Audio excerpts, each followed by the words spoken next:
Hey guys, on today's video we're going to be installing a Wahlbro 255 into the Project CB7. Before we can do that, we need to take out the old fuel pump and the hanger. Once we have those out, we'll put the new Wahlbro 255 onto the old hanger and install it back into the car. Let's get to it. Before we start, I'll go through what tools are actually needed for the fuel pump swap. Alrighty, so here I've laid out all the tools that we need for today's installation. We've got two sockets on ratchets. We have a 17mm and a 10mm with an extension. We've also got a ratchet spanner that is 10mm, some pliers to get the old fuel line off. It's also really handy to have a magnet if you ever do drop a bolt or anything, and also some WD-40 or some sort of penetrant. Let's go to the car. Okay, so we're at the car now, and we can see that there's 1, 2, 3, 4, 5, 6, 7, 8. You can see that one. There's 8 10mm bolts. And that last one is why we have the ratchet spanner. We also have to take off the fuel line, the clamp, a 17mm bolt, as well as take away this plug. And then the fuel pump should just be able to come out. So we'll start off by spraying some WD-40 to break it all up and make this job a lot easier.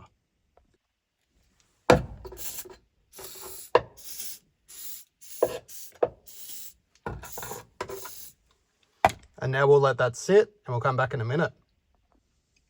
Okay, so some time has passed and we'll start off by taking off this 17mm bolt.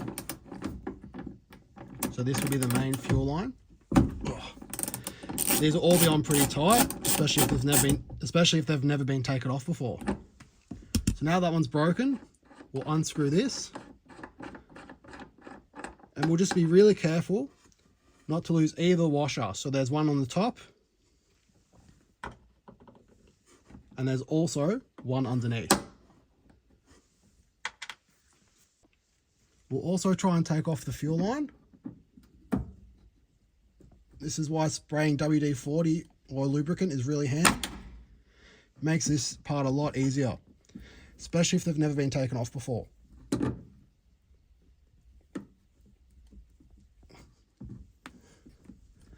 Or I might have to do this with two hands. Okay, so we'll get that fuel line off in the end. We'll lift up this plug. We'll peel back the cover. Being really careful not to break the rubber since it's going to be old and brittle. So we're just going to do it gently.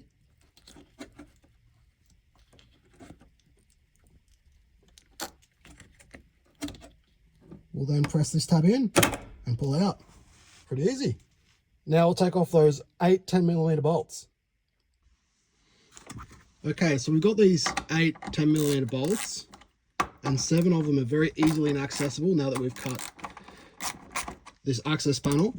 But there is one that is hard to get to, and it's underneath here and attached to a hard line. So that's why we have our ratchet spanner. So we'll be able to put this on.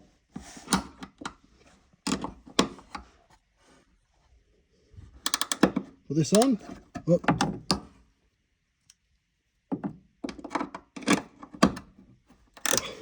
And undo it.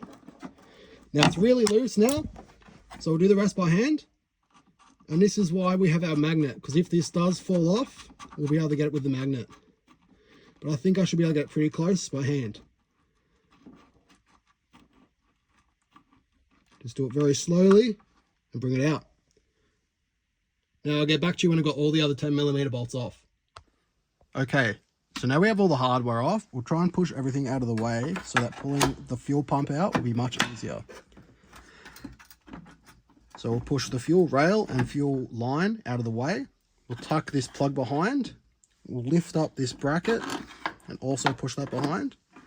And then lastly, where that really hard bolt was, we'll also lift that off with the hard line attached.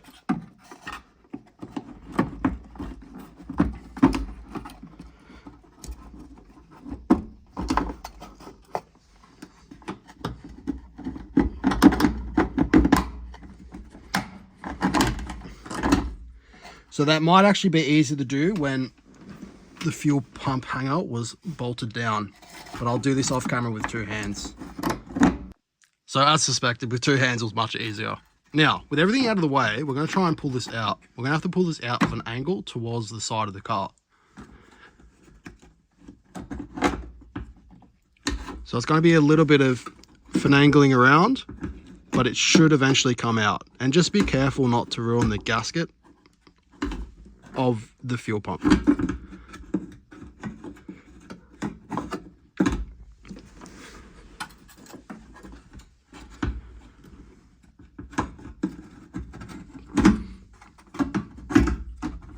So it seems that going anti-clockwise was making this a lot easier to get out.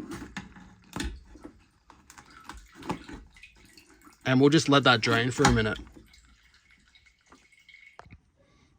Alright, so with the fuel pump and hanger out of the car, we've identified that we need to take off this fuel hose.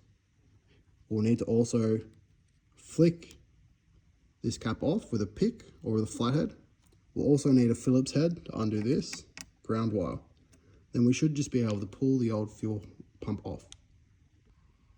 Alright, so on the fuel pump side, we'll need to get a pick or a flathead and flick up the clips on both sides on this terminal, which will allow us to get a 7mm socket and take that off. And then it will also be the same on the negative side. We'll also need to take off this fuel hose. So we sprayed some WD-40 to loosen this up, which will make this removal a lot easier. Okay, so once you get to the negative terminal, there'll also be an 8mm bolt that we'll need to take off. Once we have that taken off, we should be able to twist and hopefully pull the pump off this fuel hose. Alright, and then once both those terminals are taken off, you'll be able to pry off through here. And then once this pops off, you'll just be able to twist and pull. And this should come off. This will definitely be a two-hand job, so I'll get back to you once it's done. And now we have the fuel pump separated from the hanger. We'll then put the new fuel pump back onto the hanger, connect our terminals and reinstall into the car. But before that, I'm going to clean up this hanger just while it's out of the car, because why not? The fuel pump isn't actually here yet, so I'll still have a few days to clean it up and get it ready. Okay, so with the fuel pump all cleaned up, see that nice iridescent color? I've also decided to take out the gasket. So this gasket seems to be in pretty decent condition, but you can also buy new gaskets online. But for anyone wondering, this is what the gasket looks like. There doesn't seem to be a part number on it, but that's a visual representation. Okay, so we got the actual fuel pump kit in. It comes with a new fuel hose to connect the pump to the hanger. We've got two wormhole clips for the set hose. We've got an actual not Deutsch, but we've got a connector clip here with two crimp terminals. And then down here we've got pretty much the bottom of the fuel pump and the sock. So we'll start off by putting on the sock.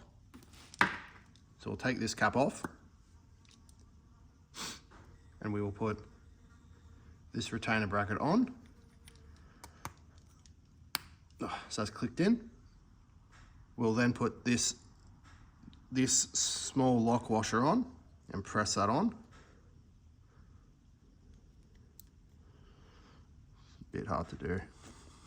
Okay, so to try and get these washers on that actually lock the bracket in place, I'm using this 4mm socket. I'm going to try and press it on. Not the easy task.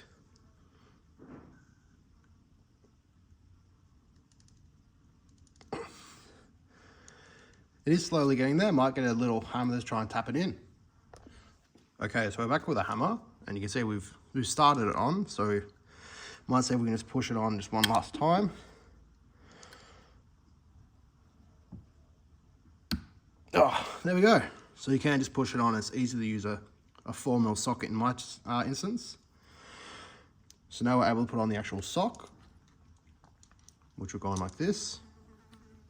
And then after that will be the same scenario where we've got to put this washer on as well. Okay, so I did actually end up using a hammer to sort of just tap at this put this bracket together really well so you have a proper connection. We've also put on this rubber grommet. Now, pretty much, we'll have to cut these wires and splice them to these ones.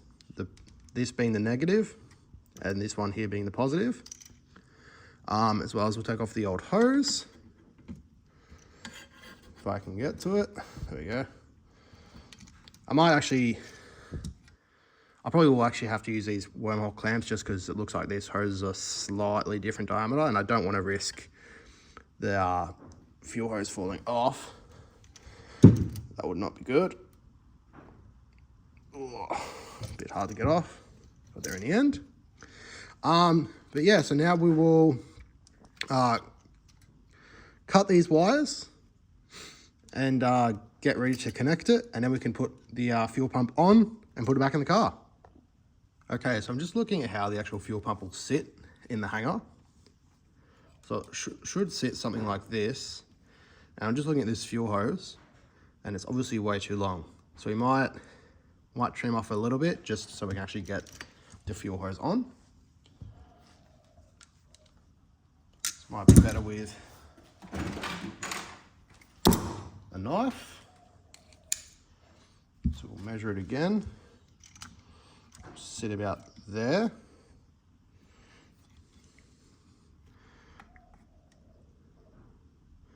So it looks like at most it'll fit that much. So we'll cut this. Not too worried about this microfiber. Now we can put these wormholes on. We can take this cap off.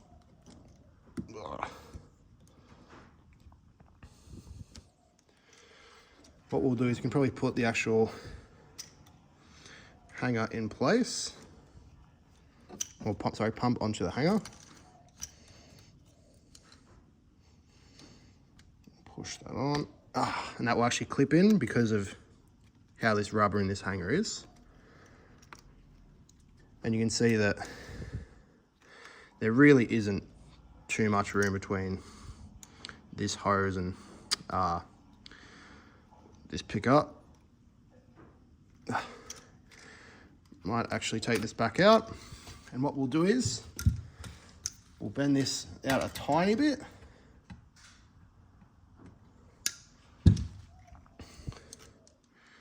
Being really careful not to obviously break anything. Might actually cut a tiny bit more off the hose as well, just because I can see that that's not enough. Worst case, we can always buy more hose. Now let's cut the size. Slide these two on. I think it'll be best if we start on the hanger. Very tight fit, which is good. Oop. Bend that a little bit, but it's all right. We'll hold it here. Now, it's gonna be a bit tricky trying to get all this in.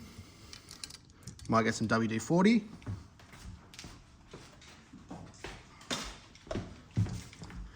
What we'll do is we'll just spray this. A little bit will be okay in the fuel. Just gonna be an issue of trying to put everything in. Let's start by this in as far as we can go. We'll then twist it around.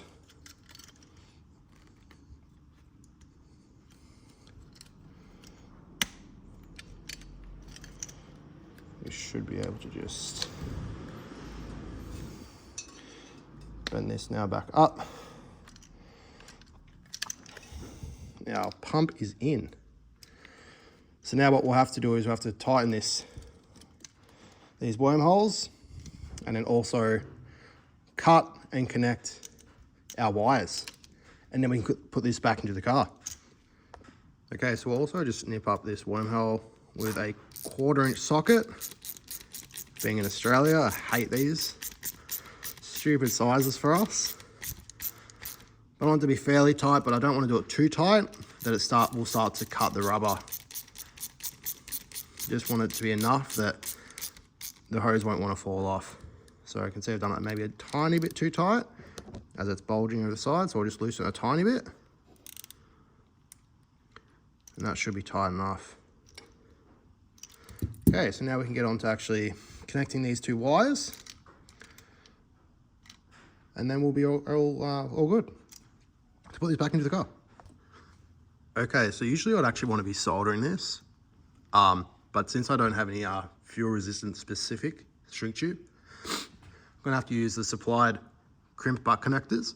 So we'll start off by cutting off each terminal and then stripping the wire and then crimping them together.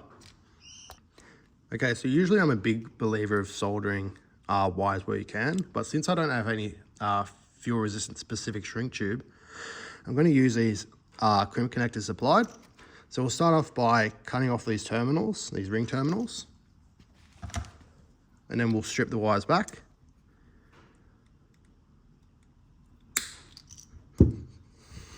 Cut the size, we don't want it to be too big because we don't want it to be rubbing on metal and eventually chafing through. So we'll also strip the wire back.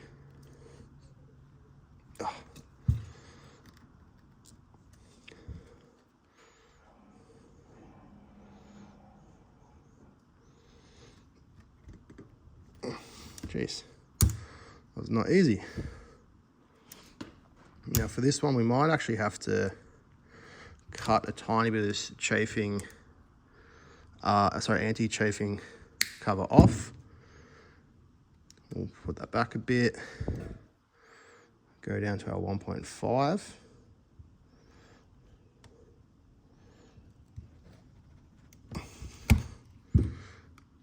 All right.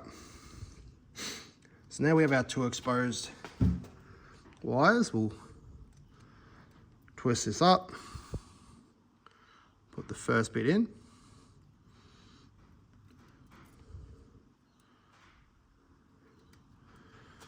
Now I'll grab my crimpers. Usually I like to actually grab the crimper first, set it up.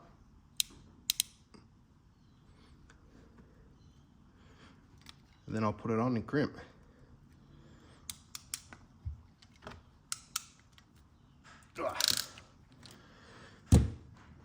Get a pretty good pull, make sure it's not going to come off. Whoop. And then on the other side, it's going to be a little bit harder, so we'll definitely set up the crimper again.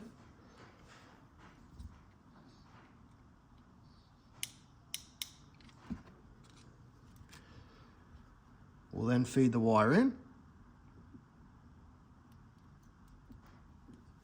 And crimp it down. And now that is really secure. Like I'm pulling pretty hard there, it's not coming out. So now we'll do the same for the other side. And then we'll zip tie this fuel pump with another supplied zip tie, which is too small, so I'll grab another one.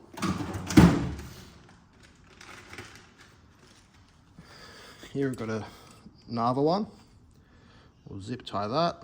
I'm not sure if you need a specific zip tie for fuel stuff, but even if this does degrade and break off over time, it's still very secure with this hanger and the way they've folded up the metal tabs. Now, put this behind here, just a little bit nicer. Now we'll also cut and crimp this, but I won't show you. I'll finish what I'm doing here and then we'll go back to the car. Now I have actually left the ground wire a little bit longer because I think eventually I will want to redo this ring terminal and just get rid of this connection just to make sure we've got a really nice thick cable without any interference, so we have a really nice ground. So I'll go to the car and put this one back in. Okay, so we're back at the car and we're going to try and put this fuel pump back in.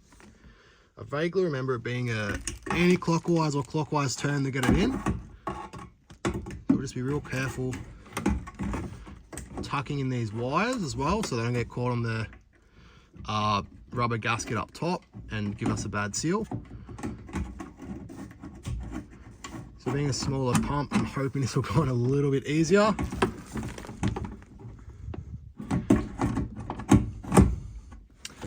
Seems like we're getting stuck on stuff, which is not fun.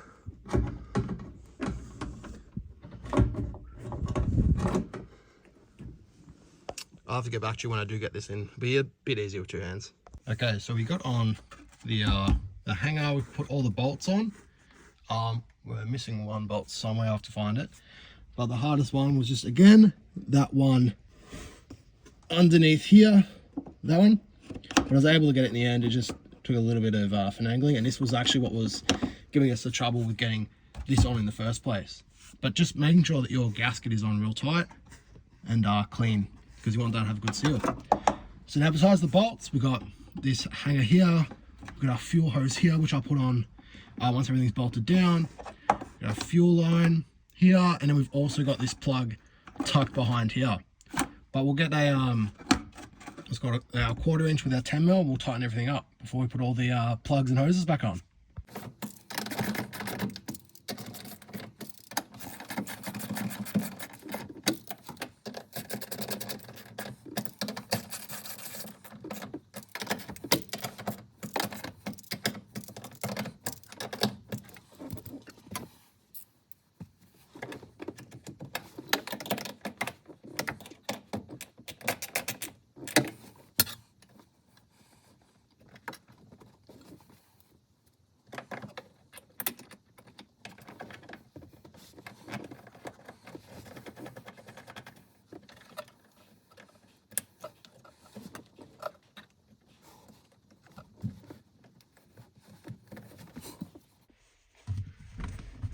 One of the good things about a parts car is that we're able to get this from the other parts car because we somehow lost the bolt for this bracket. So we'll put that on and nip it up.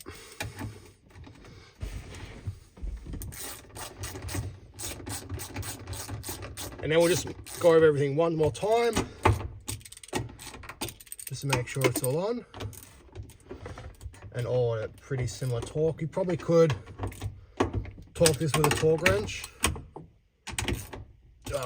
but to be honest, I've got this access panel that I've cut, and also off camera I've done this a couple days ago.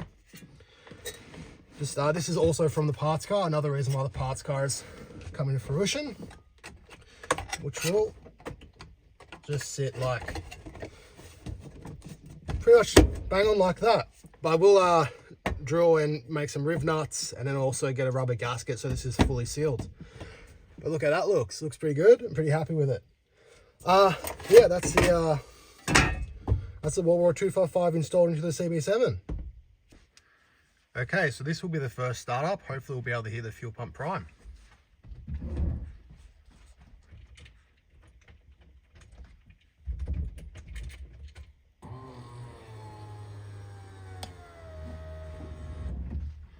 That's good, so we had the fuel pump prime. We'll go to the engine and we'll see if we can see any leaks coming from the new rail. Not that there should be yet, but just a preliminary check. Looking pretty good. Okay, so we'll try and start the engine.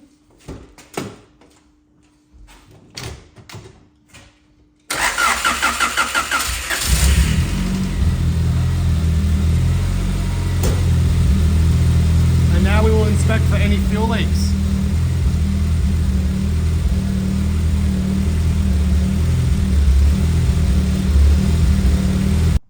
Okay, so I can see a small fuel leak that is forming, which is just here on this end end barb, not barb, sorry, end fitting.